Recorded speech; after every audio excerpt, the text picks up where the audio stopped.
Rail की रात। इला चंद्र जोशी। गाड़ी आने के समय से बहुत पहले ही महेंद्र स्टेशन पर जा पहुंचा था। गाड़ी के पहुंचने का ठीक समय मालूम न हो, ये बात नहीं कही जा सकती।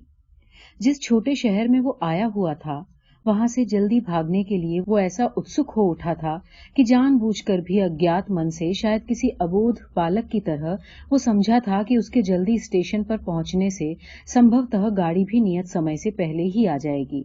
होल्डाल में बंधे हुए बिस्तरे और चमड़े के एक पुराने सूटकेस को प्लेटफॉर्म के एक कोने पर रखवाकर वो चिंतित और अस्थिर सा अन्य मनस्क भाव से टहलते हुए टिकट घर की खिड़की के खुलने का इंतजार करने लगा।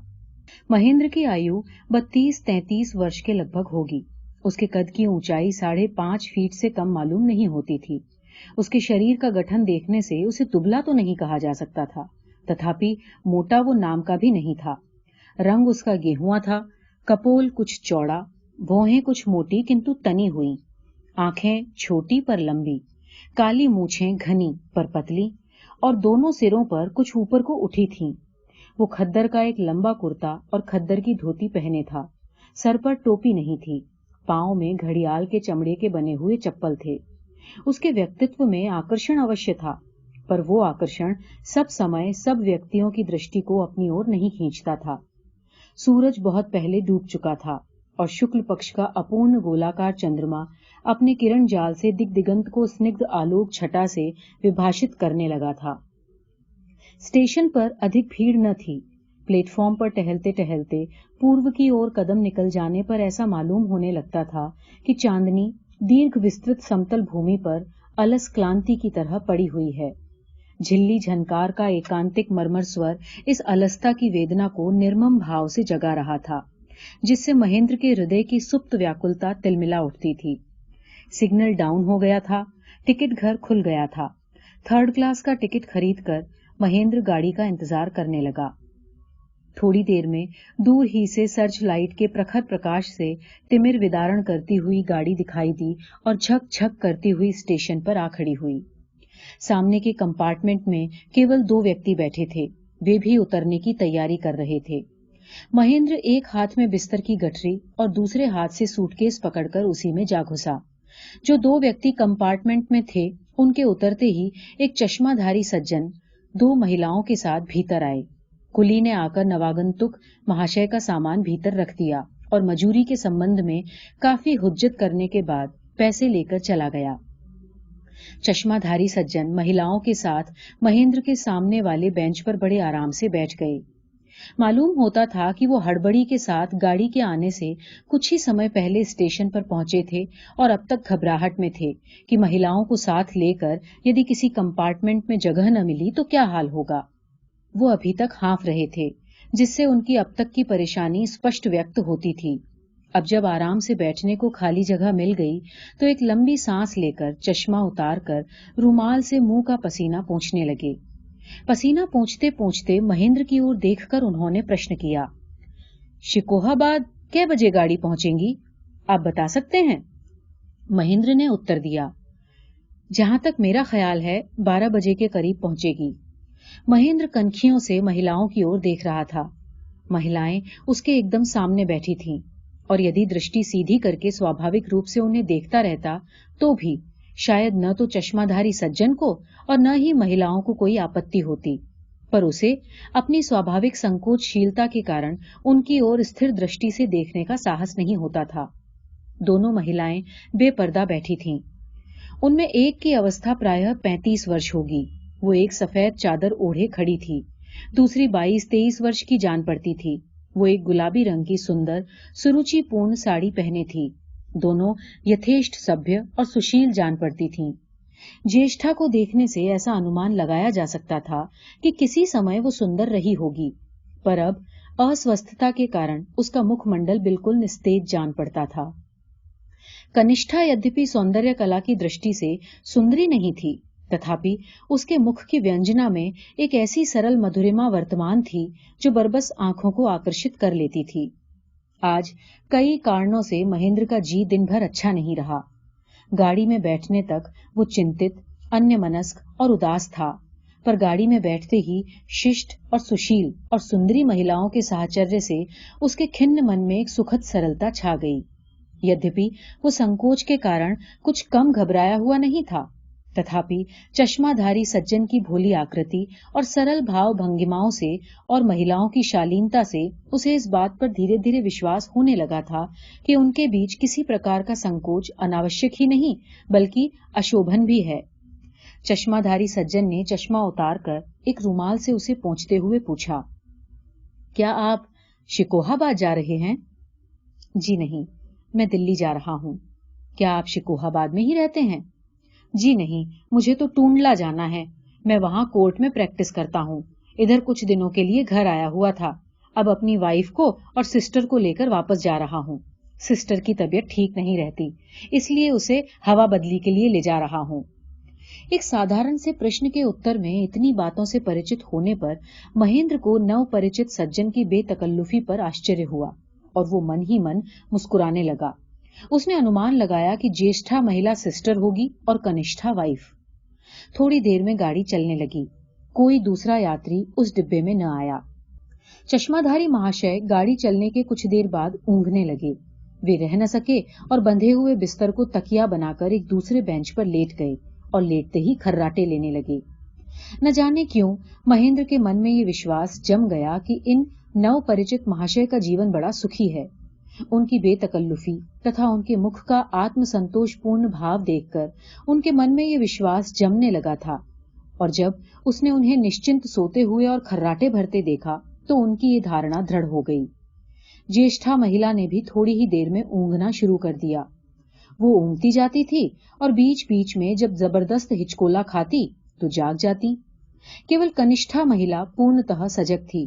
वो कभी खिड़की के बाहर झांककर चांदनी के उज्जवल आलोक में शायद पल पल परिवर्तित प्राकृतिक दृश्यों का आनंद लेती थी, कभी ऊँघने वाली महिला की ओर देखती थी और कभी खर्राटे भरने वाले महाशय शायद अपने पति को एक बार सरसरी निगाह से देख लेती थी, और कभी महेंद्र को स्निग्ध किंतु विस्मय की उत्सुकता के साथ आंखों से देखने लगती।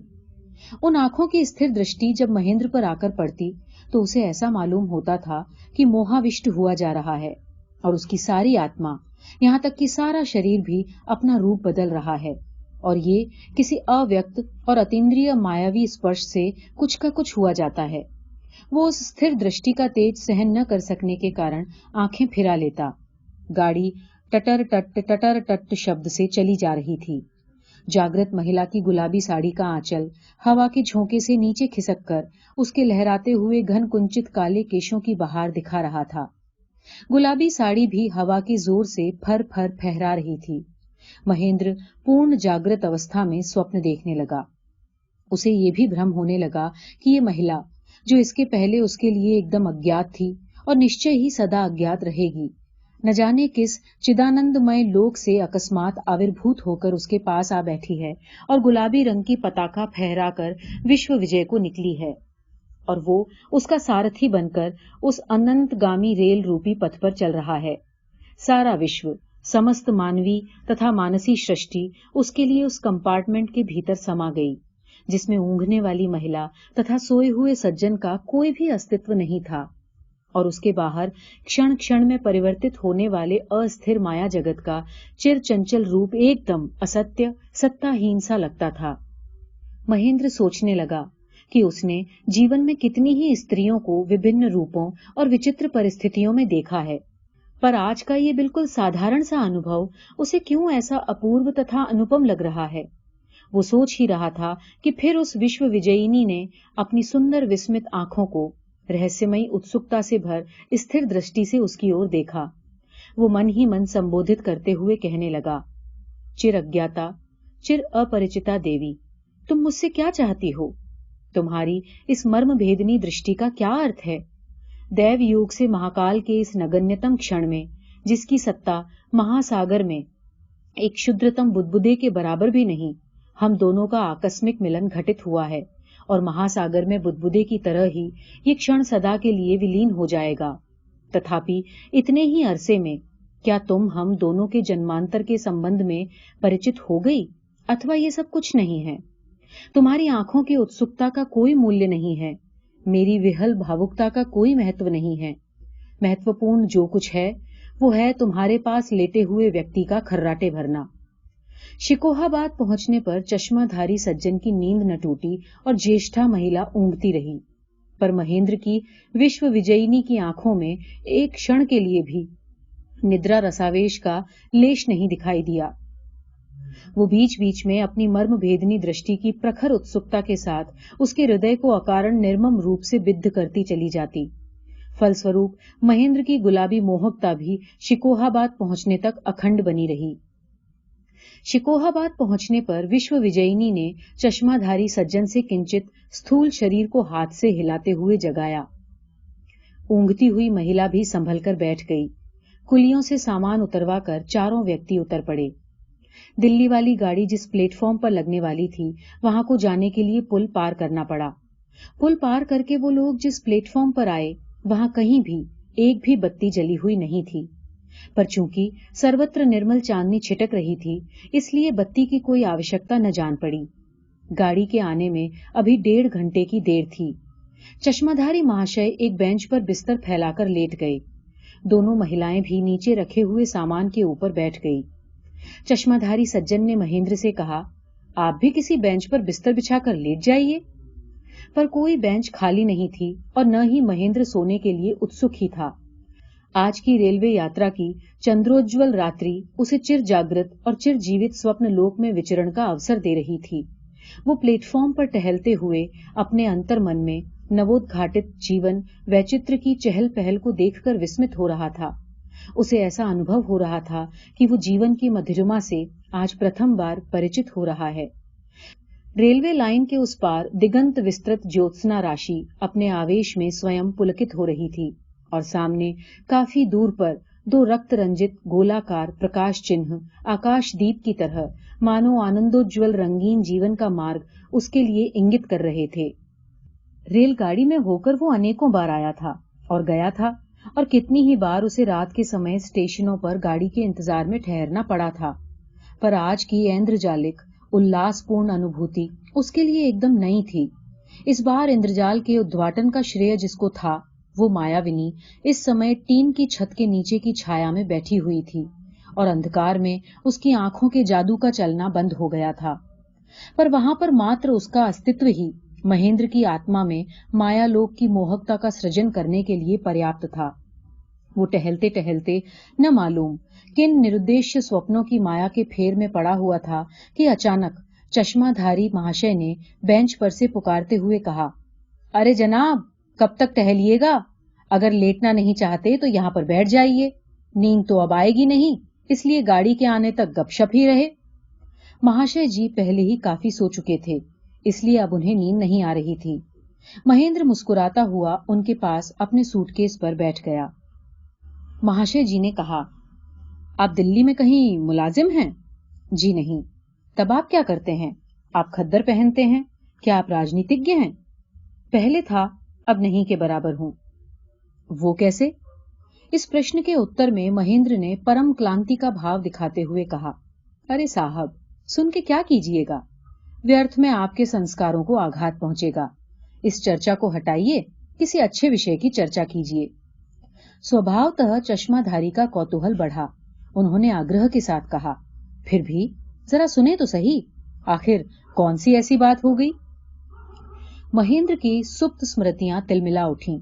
कनखियों से उसने देखा, प्रायः अंधकार में बैठी हुई मायाविनी महिला का ध्यान उसी की ओर था। पल में उसके मानसिक चक्षुओं के आगे उसके सारे विगत जीवन की व्यर्थता के दुखद संस्मरणों की झांकी चित्रपट पर क्रम से परिवर्तित होने वाले चित्रों की तरह भामसान होने लगी। भाव के आवेश में आकर उसने कहा, अच्छा तो सुनिए, 11 वर्ष से लेकर 30 वर्ष तक की अवस्था तक गांधी के सिद्धांतों के पीछे पागल होकर, भूखों रह रहकर, पग पग ठोकरें खाकर, समाज तथा परिवार की फटकारें सहकर, जीवन के सब सुखों को अपने ध्येय के लिए तिलांजलि देकर, राष्ट्रीय आदर्श को ब्रह्मत्व से भी ज्यादा अधिक महत्व देकर, सच्ची लगन से अपनी सारी आत्मा को निमज्जित करके देश का काम किया। 3 बार काफी अवधि के लिए जेल में सड़ता रहा। बार बार पुलिस के डंडे सर पर पड़ते रहे।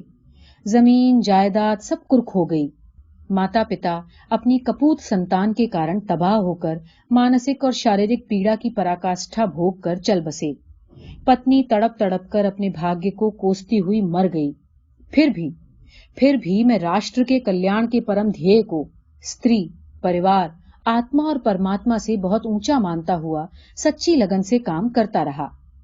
जब अंतिम बार जेल खाने में बंदी मियाद पूरी करने के बाद थका मांदा मन और शरीर से क्लिष्ट और क्लांत होकर मैं बाहर आया, तब एक एक करके उन स्नेही जनों की स्मृतियां मेरे मन में उदित हो कर व्यक्त होने लगीं, जिनकी मैं सदा अवज्ञा करता आया था। अपनी पत्नी से मैंने जीवन में शायद 2 दिन भी घनिष्ठता से बातें न की होंगी। जब मैं बाहर रहता था तो उसके पत्र बराबर मेरे पास आते रहते थे और मैं सरसरी दृष्टि से पढ़कर अवज्ञा से उन्हें फाड़कर फेंक देता। 1 या 2 बार से अधिक मैंने उसके पत्रों का उत्तर नहीं दिया और 2 बार जो उत्तर दिया भी, वो भी 4 पंक्तियों में, बिल्कुल रूखे सूखे ढंग से। अब जब मैं अपने को सारे संसार में अकेला, स्नेह तथा संवेदना से वंचित, असहाय और निरुपाय अनुभव करने लगा, तो उसकी भोली भाली, सकरुण, स्नेह की वेदना से भरी सहज सलोनी मूर्ति प्रतिपल मेरी आंखों के आगे भासित होने लगी। उसके पत्रों में सरल शब्दों में वर्णित कातर व्याकुलता के हाहाकार की पुकार मानो मेरी स्मृति के अतुल गहव्य में दीर्घ सुप्ति की घोर जड़ता के बाद अकस्मात जागृत होकर मेरे हृदय पर जलते हुए अंगारों के गोलों से आघात करने लगी। अपने जीवन में मैं कभी किसी बात पर रोया नहीं था। माता, पिता तथा पत्नी, किसी की मृत्यु पर आंसू की एक भी बूंद मेरी आंखों से न निकली थी। अब रह रहकर उन लोगों की याद में बिलख बिलख कर मैं बार बार रो पड़ता हूँ। मेरी स्नेहशील पति परायण पत्नी की करुण पुण्य छवि उज्जवल नक्षत्र की तरह मेरी आंखों के आगे स्पष्ट भामसान होने लगी। रह रहकर मेरा जी विकल हो उठता और मुझे ऐसा प्रतीत होने लगता जैसे मेरे हृदय में किसी के निष्कलंक सुकुमार प्राणों की पैशाचिक हत्या का अपराध पाषाण भार की तरह पड़ा हो। बहुत दिनों तक इस नृशंस अपराध की भयंकर अनुभूति का भूत मेरी आत्मा को अत्यंत निष्ठुरता से दबाता रहा। अब भी ये भौतिक आतंक कभी कभी मेरे मन में जागृत हो उठता है। फिर भी अब मैंने अपने मन को बहुत समझा लिया है और जीवन को एक नई दृष्टि से नए रूप में देखने लगा हूँ और साधारण से साधारण घटना भी कभी कभी मेरे मन में एक अलौकिक आनंद का आश्चर्य उत्पन्न करने लगती है। किसी स्त्री को देखते ही अब मेरे हृदय में एक श्रद्धापूर्ण उत्सुकता का भाव जाग पड़ता है। ऐसा मालूम होने लगता है जैसे अपने जीवन में पहले स्त्री को कभी देखा भी न हो। अब पहली बार इस आनंददायिनी रहस्यमयी जाति के अस्तित्व का अनुभव मुझे हुआ हो। महेंद्र का लंबा लेक्चर समाप्त होते ही चश्माधारी सज्जन हा हा करके ठठा मारकर हंसते हुए बोले, अजी आप भी बड़े मजे के आदमी हैं, खूब। ये कहकर वो बेंच पर आराम से लेट गए और उन्होंने आंखें बंद कर लीं। थोड़ी देर बाद वो जोरों से खर्राटे भरने लगे। एक लंबी सांस लेते हुए महेंद्र ने प्रायः अंधकार में अस्पष्ट झलकती हुई गुलाबी साड़ी की ओर देखा। 2 आंखों की मार्मिक दृष्टि से तीव्र मोहकता उस अर्ध अंधकार में भी विस्मित वेदना की उत्सुक उज्जवल रेखाओं को विकृत कर रही थी। महेंद्र पुलक विहल होकर मंत्रमुग्ध सा बैठा रहा। घंटी बजी। दिल्ली को जाने वाली गाड़ी के आने की सूचना देते हुए सिग्नल डाउन हुआ। सामने रक्त आकाश द्वीप के बदले हरे रंग का प्रकाश जल उठा। ये हरित आलोक महेंद्र के मानस पट में साड़ी के गुलाबी रंग के साथ मिलकर एक स्निग्ध शुचि सौंदर्य लोक का सृजन करने लगा। थोड़ी देर में ही दूर से गाड़ी का सर्चलाइट दिखाई दिया। चश्माधारी महाशय महेंद्र के जगाने पर फड़फड़ाते हुए उठे। कुलियों ने सामान संभाल लिया। भग-भग करती हुई गाड़ी प्लेटफॉर्म पर आ लगी। बड़ी भीड़ थी। चश्माधारी सज्जन को महिलाओं के साथ कुली लोग इंजन के उल्टी ओर बहुत दूर तक ले गए और कहीं स्थान न पाकर अंत में एक डिब्बे में जबरदस्ती घुस गए। महेंद्र भी उन लोगों के साथ साथ जा रहा था, पर जिस डिब्बे में वो लोग घुसे उस डिब्बे में स्थान का निपट अभाव देखकर वो विवश होकर एक दूसरे डिब्बे में चला गया। वहां भी काफी भीड़ थी। किसी प्रकार उसने अपने बैठने के लिए थोड़ा सा स्थान बनाया। गाड़ी ने सीटी दी। गाड़ी चल पड़ी। महेंद्र के मस्तिष्क में नाना अस्पष्ट भावनाएं चक्कर काटने लगी। 2 दिन से उसे नींद नहीं आई थी। आज भी वो अब तक सो नहीं पाया था, इसलिए सोचते सोचते ऊँघने लगा। ऊँघते हुए उसने देखा कि गुलाबी रंग की साड़ी द्रौपदी के चीर की तरह फैलती हुई अकारण सारे आकाश में छा गई है। सहसा 2 स्थानों पर वो गगनव्यापी साड़ी फटी और उन 2 छिद्रों में से होकर 2 वेदनाशील, तीक्ष्ण, उज्जवल आंखें तीर की तरह प्रखर वेग से उसकी ओर धावित होकर एक रूप में मिलकर एक बड़ी आंख के आकार में परिणित हो गई। वो बड़ी आंखें उसके शरीर को छेद कर, उसके हृदय पिंड को छूकर फिर ऊपर आकाश की ओर तीर की तरह छूटी और आकाश में फैली हुई गुलाबी साड़ी में जा लगी और फटकर फिर से 2 सुंदर किंतु करुणा विकल आंखों के आकार में विभक्त हो गईं। टुंडला स्टेशन पर गाड़ी ठहरने पर महेंद्र पूर्णतः सचेत होकर बैठ गया। चश्माधारी महाशय दोनों महिलाओं को साथ लेकर कंपार्टमेंट से बाहर उतरे और सामान को कुलियों के हवाले करके उनके साथ बाहर फाटक की ओर चले। महेंद्र ने अपने कंपार्टमेंट से अपनी विश्व विजयिनी को देखा। वो इस उत्सुकता में था कि एक बार अंतिम समय के लिए दोनों की आंखें चार हो जाएं, पर न हुई और गुलाबी साड़ी से आवृत सजीव प्रतिमा व्यस्त विहल सी आगे को निकल गई। टुंडला से गाड़ी छूटने पर महेंद्र के कानों में चश्माधारी सज्जन के ठठाकर हंसने का शब्द गूंजने लगा। उसके अदृष्ट का चीर व्यंग पुकार कर मानो बार बार कहता था, हा हा, आप भी बड़े मजे के आदमी हैं, खूब।